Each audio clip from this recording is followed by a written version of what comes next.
What if Faith No More were a 90s boy band? That's the unlikely scenario we'll be exploring on this week's What If, How, When, Why.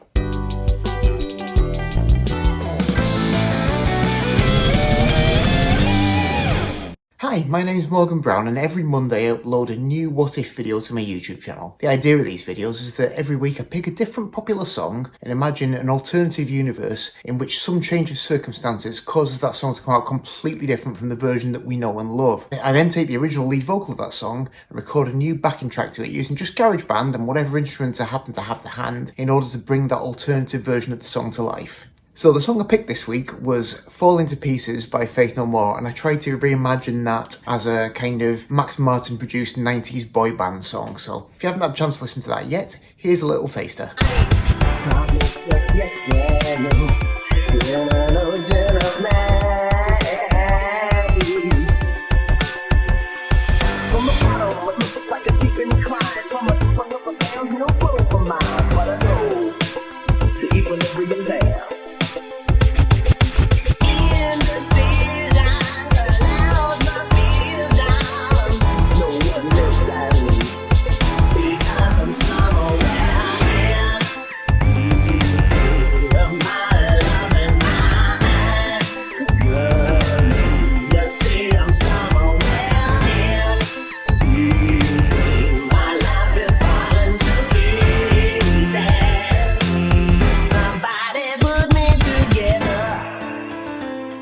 I don't know if Faith No More have ever really got the credit that they deserve for the amount of influence that they've had on the course of rock music. Certainly not talked about in anywhere near the same terms as, for instance, Nirvana, when people are talking about bands who shaped the course of rock music through the 90s. And even some of their contemporaries in the world of metal get mentioned over them. But I think when you think of how metal music was in the 1980s, and then when you think of what it was by the 2000s, there's a pretty massive metamorphosis that's occurred in there somewhere. And I've got to say, I do think Faith No More were a huge part of that. And they've always been a really interesting band. I guess they were having their big mainstream breakthrough just at the exact time that I was kind of really getting into metal music. And that's probably when a lot of other people discovered them for the first time too, and they actually really started having hits. But they'd been around for quite a while before that. Actually had their roots in a new wave kind of post-punk band called, I think, the Sharp Young Men, who were formed at the end of the 70s. That band went through various lineup changes, eventually resulting in a lineup that included Mike Bordin and Billy Gould as the rhythm section. Towards the end of that band's run, they decided they were sick of the name. They were casting around for another name, ended up renaming themselves Faith No Man, under which name they released one single. And it's a really interesting single to listen to, because although it's clearly coming from a very post-punk place that you can hear PIL or Killing Joke, that kind of UK post-punk sound really heavily there, the rhythm section already sounds like Faith No More. But fairly soon after that, the other two guys from the band didn't want to do it anymore. That band falls apart, but Billy Gould and Mike Bordin stick together and form a new band called, instead of Faith No Man, Faith No More. It took a little while for the final lineup to coalesce, trying to figure out who the lead singer was going to be. I think there's a short-lived early version that included Courtney Love, interestingly. But eventually they arrived at this lineup with Roddy Bottum on keyboards, Big Jim Martin on guitar, and Chuck Mosley on lead vocals, and released their debut album all the way back in 1985. Debut album's a little bit confused musically. They haven't really quite found their direction yet, but the title track, We Care A Lot, obviously has potential, and on the basis of that they end up being signed to Slash Records at the point where I think it's been basically bought up by Warner Brothers Records. So although their record's got an indie label's name on it, it is essentially just a Warner's release. And that second album, Introduce Yourself, includes the re-recorded version of We Care A Lot that became their first sort of MTV hit. Now, Chuck Mosley was a pretty interesting and charismatic frontman in his own right, and was a big part of the appeal of that early lineup of the band, but obviously obviously had different ideas about what he wanted the band to do to what the rest of the guys wanted to do. So depending on who you talk to, he was either fired or he chose to leave, and went on to have an interesting path through music in the years after that. He had a stint as the lead singer in the Bad Brains. I think he cropped up in Fishbone at one point too, before sadly passing a few years ago, which is a great shame, but definitely an interesting character. But with him out of the picture, they turned to Mike Patton, who at the time was just the singer in Mr. Bungle, which is the band that he'd formed all the way back in school. Completely nuts, all over the place, Dadaist art metal band. But when he arrives in Faith No More, it's like everything just clicks into place. And then the album that follows that, The Real Thing, was obviously their massive breakthrough. And really, to me, I don't know if other people were also working on similar things at the same time, but to me, that record, it's the clear sort of birth of the idea of alternative metal. It's still got some roots in traditional metal, mainly courtesy of Big Jim Martin on the guitar, who's got that proper old school kind of 80s thrash thing going along. But the rhythm section has obvious post-punk and funk references going on. It's more Gang of Four than Iron Maiden. There's keyboards all over it, which were pretty frowned upon in a lot of 80s metal. And Mike Patton's vocal delivery is just all over the map. He can absolutely wail or growl like the best metal singers if he wants to, but at the same time, there's R&B inflections going on. There's some hip-hop influence in a lot of his delivery as well. There's bits that just sound like a mainstream pop singer. He's really quite a sort of vocal chameleon, and he throws everything into that record. There's just all kinds of different flavours happening. And it was an incredibly bold record, and I do remember people being pretty blown away by it at the time. And they were kind of positioned at a point there at the sort of start of the 90s where they really could have, if they'd chosen to go that way, had like a full-on mainstream rock career. As it turned out, that was never quite going to happen. Partly, as we know, grunge happened and the sort of alternative guitar rock scene became entirely focused on that. But also, I think even if that hadn't happened, their instinct as a band lay elsewhere. So the follow-up album, Angel Dust, although it's got some continuing threads from The Real Thing, it's so much weirder, so much nastier and darker, even more all over the map musically. Bits of kind of film scores and easy listening combined with much heavier sounds, samples, and just crazy stuff happening. And it's an absolute masterpiece, really. I mean, definitely one of the greatest metal albums of the 90s, and although it probably did go some way to putting off some of the fans who joined for the catchier bits of The Real Thing, it certainly also put off poor Jim Martin, who really just wanted to kind of carry on playing his more straight-ahead metal riffs and was a bit alarmed by this kind of avant-garde twist that things had taken, so he departed fairly shortly after.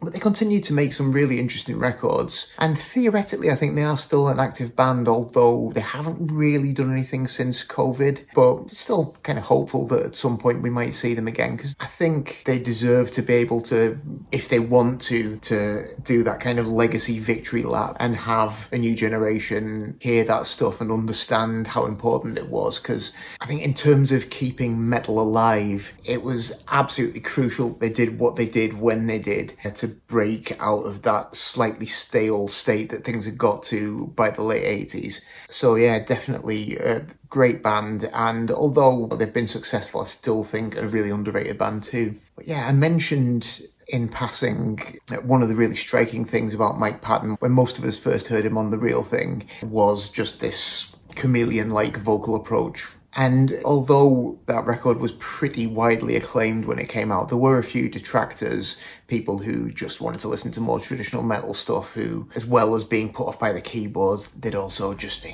what's going on with the singer? He just sounds like he's in some kind of teen pop band. And although I never really agreed, you could kind of hear what they meant, and that's sort of what had me thinking maybe it would be possible to take a Faith No More song and just make it into a boy band song. And boy bands have been around for decades, and there's all kinds of different boy band sounds you could pick, but for me, particularly being the age I am, the obvious iconic sound to go for is that sort of Max Martin produced Backstreet Boys, NSYNC kind of turn of the 90s sound.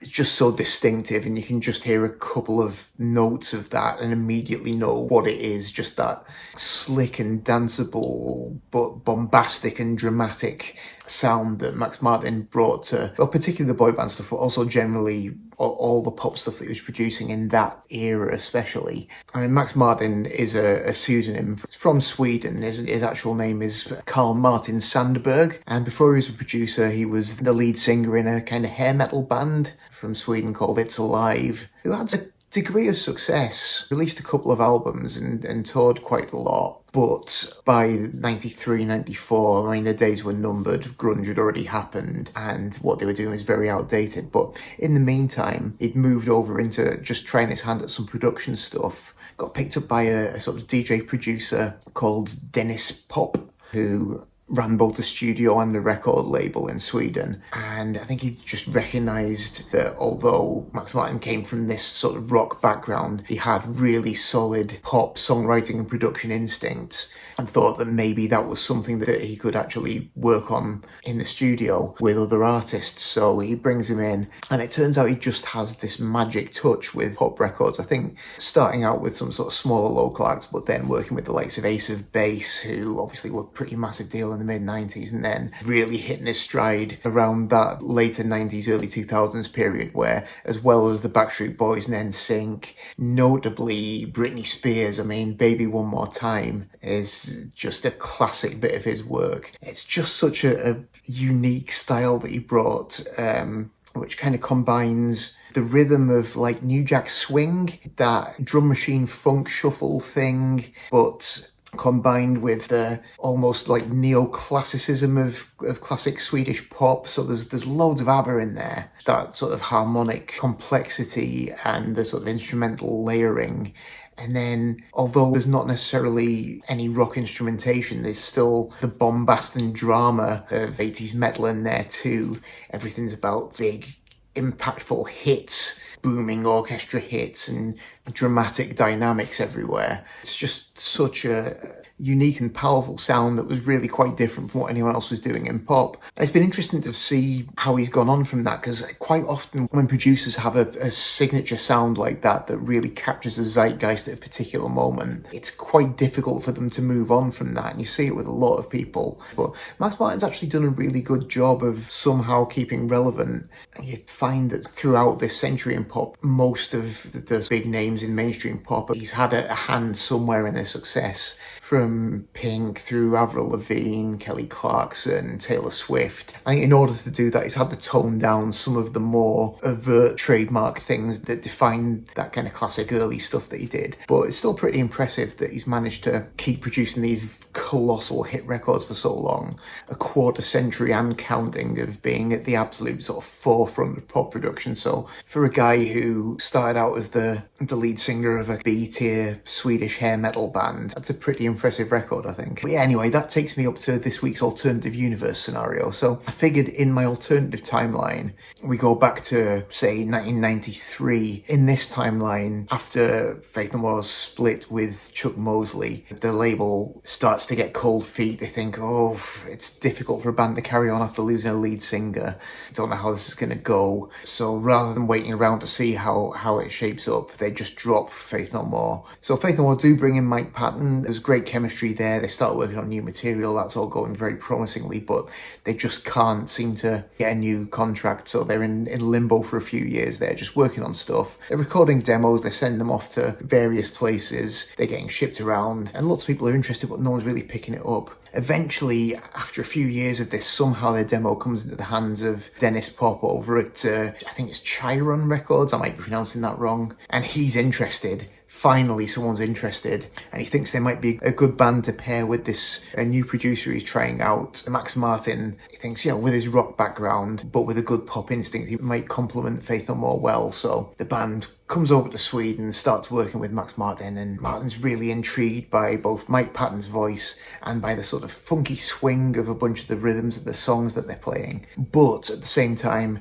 having seen how his own fortunes have worked out with trying to be in a metalish band in the early 90s, he's not convinced that their overall direction is the way to go. So He gets them to start recording. They go in, they cut Fall Into Pieces as a band, get everything down, leave the studio for the night. By the time they come in the next day, they're a bit aghast to find that everything apart from Mike Patton's lead vocal has been erased and all the instrumentals have been replaced by this new, extremely poppy, sort of danceable background that Max Martin's worked through the night to add to it. And they're a bit shocked and appalled that their own hard work has been removed. But at the same time, they can't deny that it's really catchy. And Max Martin sees this flicker of doubt in them and seizes on it and starts explaining to them how he thinks heavy rock music might have had its day, but they've really got something with this new direction and they should just drop the instruments and proceed as a kind of vocal and dance group instead. So although they're reluctant, they eventually get convinced by his enthusiasm and his passion for this new sound. So Fall Into Pieces in this new version gets released as a single and it's an immediate radio hit. Teenage fans across the world hear it and they're just hooked by this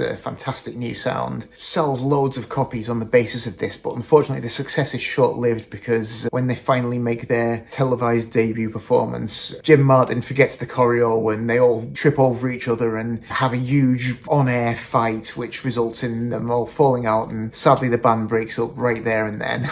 But yeah, in order to try and turn Fall Into Pieces into a boy band song, as ever, my first step is getting the isolated vocal, dropping it into GarageBand, getting it synced up to the grid. That accomplished, obviously I then want to set the tempo. Want it to be a bit slower than the original, because the original's pretty driving. I think initially I tried setting it to the same tempo as It's Gonna Be Me by NSYNC, but it really dragged its heels, so sped it up a little bit. So it still had some pep, but it was a bit more in a kind of standard Max Martin pop tempo. Next step was programming some rhythm on. So there's a few different things going on. Got a drum machine pattern split between two different drum machine sounds. I think I used one for the kick and snare and one for the hi-hats. There's a couple of little dropout sections where I wanted to keep some rhythm going. So for that, I programmed a separate thing using an acoustic kit sound. I think it's the sort of retro Motown kit. Just playing a kind of a bit of a sort of funky drummerish loop, which I then bit crushed to make it really lo-fi. So occasionally the big sort of in-your-face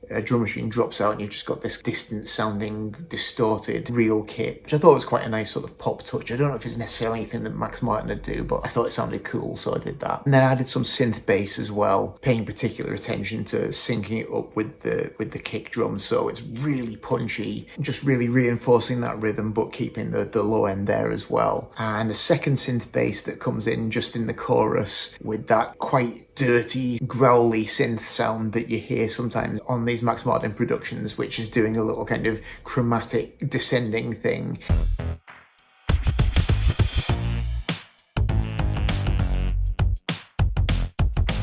The next thing I put on was some piano. And for the most part, the piano is just doing low accent hits. So like in Baby One More Time by Britney Spears, where you've got that big da da da. I wanted to have some of that going on, so it's big thumping low octaves on the piano, but also in the breakdown section I wanted to have some of that neoclassical, slightly ABBA-ish thing that you get sometimes in Max Martin, that very Swedish aesthetic. So we've got a bit of a sort of twinkly, slightly classically piano breakdown in that section too. To back up those heavy piano hits, I had a couple of other sounds as well. Didn't want all of them to be as heavy, but then when you get to the chorus, I really wanted that to be very hard hitting. So GarageBand has a built-in dirty brass hit sound, which is pretty cool. Just forceful synth brass sounds that just give everything a bit of extra punch. And then GarageBand doesn't have a built-in orchestra hit sound, so I just had a bit of a scour around the internet, found a decent one and sampled that.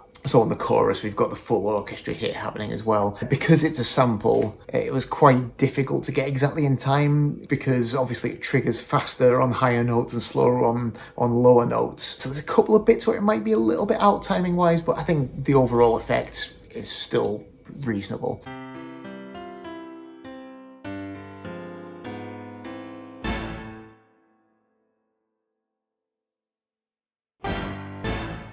And then filling out the sound as a sort of general pad. Got just a couple of kind of synthy string sounds.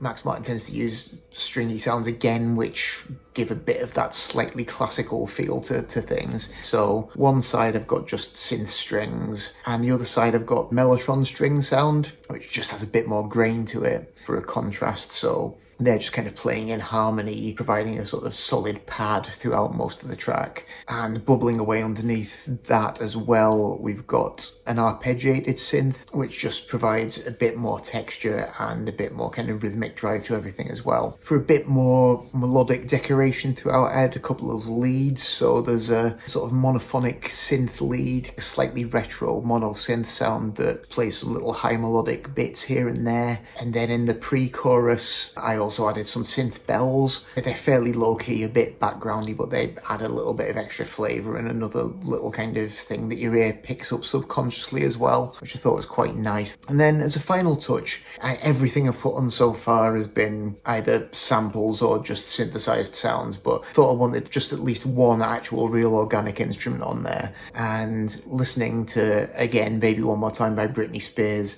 one of the things I like about that is the little guitar that's barely perceptible for most of it, but it's just rattling away there with a wah pedal. So I thought I'll just basically rip that entire idea off. So I've got a single guitar with a wah pedal. A lot of the time it's barely even playing notes, but then there's just a couple of little bluesy flourishes there, and the rest of the time it's just kind of fulfilling a rhythmic function as much as it's doing a melodic function.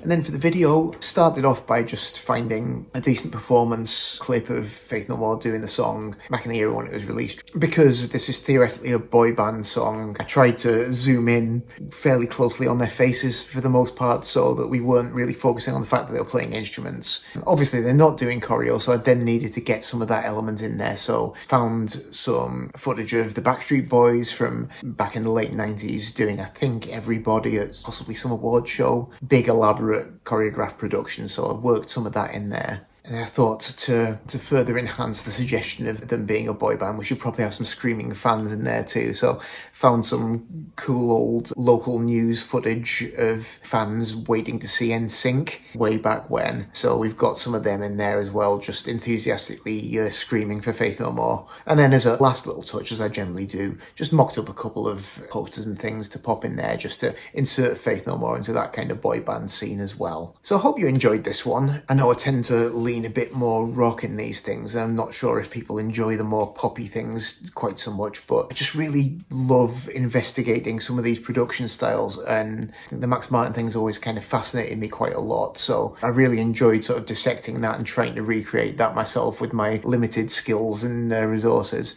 If you did enjoy it, please let me know down in the comments, and please also like and subscribe and share. Any support you can lend is greatly appreciated. If there's anything you'd like me to do in coming weeks and months, any songs or artists or genres you'd like me to look into, I always really appreciate your suggestions too. But otherwise, that's all from me for this week, so thanks very much indeed for watching, and I'll hope to see you next time.